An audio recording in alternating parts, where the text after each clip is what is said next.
One of my favorite stories about Winifred Van Etten is that when I first came here, everyone was always talking about, oh, she'd written this story, I'm the Fox, and it was a roman à clef.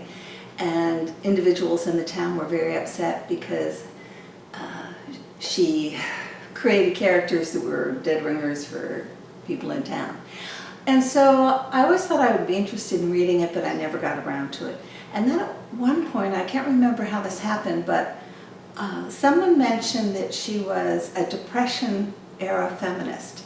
And I thought, well, that's really interesting. So I read I Am the Fox, and then I got intrigued by her, and I started looking into the archives.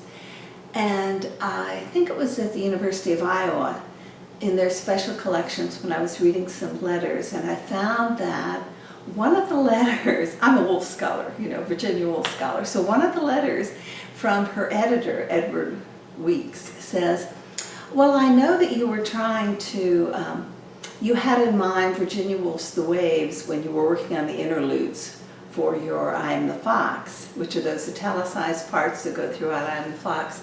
In The Waves, the italicized parts go throughout the novel. And I went, it seems so amazing to me that here this scholar, writer at Cornell College felt so drawn and connected to Virginia Woolf. So I felt my two loves kind of tying in there. That was one of my favorite stories. The other story is an ongoing detective story in that Winifred continued to write. But we don't have any of her material. She didn't really like the publicity about I Am the Fox, and if you read those reviews, you can see why their Iowa housewife wins prize, and they didn't understand the main character, Selma. They saw her as being afraid of life instead of seeing that she had a feminist analysis of her place in cultural history. And so I think she was put off by that response. But she evidently wrote another novel called Billabong, which means entering the same river twice.